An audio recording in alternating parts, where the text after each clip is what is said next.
नमस्कार, जय हिंद दोस्तों। सरकार के पास अथॉरिटी है कि वो चाहे तो एक साल में 5 लोगों को भारत रत्न दे सकती है, लेकिन अभी तक इस शक्ति का इस्तेमाल पूरी तरीके से नहीं किया गया था। पहली बार सरकार अपनी इस अथॉरिटी को पूरी तरीके से एक्सरसाइज करते हुए 5 लोगों का नाम उसने डिक्लेयर किया है जिनको वो भारत रत्न देने वाले हैं। और देखिए, इस बार इलेक्शन ईयर है तो कहीं ना कहीं ये भी देखने को मिल रहा है कि सरकार किन लोगों को अवार्ड्स दे रही है। अवार्ड्स के माध्यम से शायद वो और ज्यादा वोटर्स लुभाने की कोशिश कर रही हैं।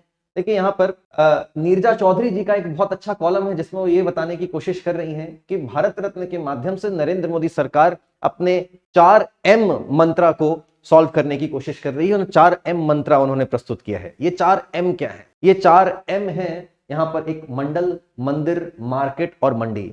देखिए, इनको हम लोग समझने की कोशिश करते हैं इसका मतलब क्या है। मंडल से मतलब है ये जो कास्ट बेस्ड पॉलिटिक्स है, ये मंडल कमीशन के बाद से ही और ज्यादा बड़ी हो पाई थी 1990 में। ये कास्ट पॉलिटिक्स के एक तरीके से आप कह लीजिए कि जो फेस रहे हैं बिहार में कर्पूरी ठाकुर, ओबीसी आरक्षण की जो उन्होंने बहुत लंबे समय से मांग की थी, ओबीसी के उत्थान के लिए उन्होंने जितना काम किया था उसी को देखते हुए कर्पूरी ठाकुर जी को सबसे पहले भारत रत्न की अनाउंसमेंट की गई। इसके बाद जो दूसरी बड़ी चीज आती है वो है मंदिर। मंदिर आंदोलन में एक बहुत बड़ी भूमिका निभाने वाले श्री लाल कृष्ण आडवाणी जी को भारत रत्न की अनाउंसमेंट करके उन्होंने इस वर्ग को भी खुश करने की कोशिश की।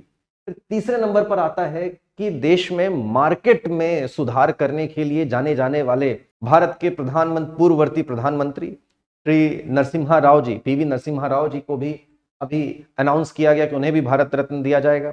तो जो प्रो मार्केट पॉलिसीज इंडिया में आई, एलपीजी रिफॉर्म्स कहा जाता है, लिबरलाइजेशन, प्राइवेटाइजेशन, ग्लोबलाइजेशन, इन रिफॉर्म्स को लाने वाले पायनियर पीवी नरसिम्हा राव जी, उनको भी भारत रत्न देने की कोशिश की गई। दिखाया गया कि किस तरीके से भारत सरकार इंडिया में इकोनॉमी को सुधार करने के लिए और प्रो मार्केट पॉलिसीज को लाने के लिए प्रतिबद्ध है, कमिटेड है। इसके अलावा जो चौथा M है वो है मंडी, यानी कि यहाँ पर संबंध रखा गया है किसान से। किसानों को लुभाने की, प्रभावित करने की कोशिश की गई है। किसानों की दुर्दशा को सुधारने के लिए जिन भी लोगों ने देश में प्रयास किए उनको यहाँ पर अवार्ड देने की कोशिश की गई है। इसमें 2 बड़े नाम आते हैं। एक आते हैं डॉक्टर MS स्वामीनाथन जी, जिनके प्रयासों से देश में ग्रीन रिवॉल्यूशन आया था और देश फूड इंपोर्टर से फूड सेल्फ रिलायंट बन पाया। इसके बाद जो दूसरा नंबर आता है इस सेक्टर में, यानी कि किसानों के लिए, वो है देश के एक और पूर्व प्रधानमंत्री श्री चौधरी चरण सिंह जी।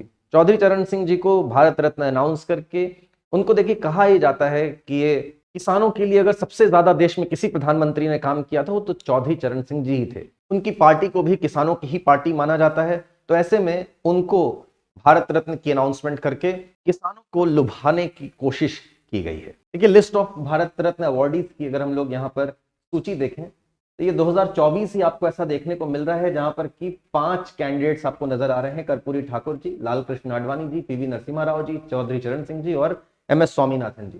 इसके पहले ऐसा कोई भी ईयर देखने को नहीं मिलता जिसमें कि 5 कैंडिडेट्स, कभी आपको 3, कभी 2, कभी 1, इस तरीके से ही सारे कैंडिडेट्स मिलेंगे, लेकिन 5 कभी नहीं। तो इन 5 लोगों का नाम अनाउंस होते ही इंडिया में total number of Bharat Ratna awardees की संख्या अब हो चुकी है 53। पहली बार भारत रत्न की घोषणा 1954 में की गई थी। उस साल 3 लोगों को भारत रत्न दिया गया था, एक सी राजगोपालाचारी जी, एक सर्वपल्ली राधाकृष्णन जी और तीसरे CV रमन जी। भारत रत्न अवार्डीज को मिलने वाले बेनिफिट्स और एंटाइटलमेंट्स की बात करें तो ये काफी सारे हैं। उनको एक मेडोलियन मिलता है जो कि एक पीपल के पत्ते के शेप का एक मिनिएचर है। इसके अलावा एक सर्टिफिकेट मिलता है। एक जानने वाली बात यह है कि इसमें किसी भी प्रकार का कोई कैश प्राइज इन्वॉल्व नहीं होता है, कोई भी कैश इसके साथ में एसोसिएटेड नहीं है। हाँ, उनको एक स्टेट गेस्ट की तरह से माना जाता है। अगर वो किसी भी स्टेट में पहुंचते हैं तो विदेशों में जब वो यात्रा करते हैं तो उनको एक डिप्लोमेटिक पासपोर्ट मिलता है।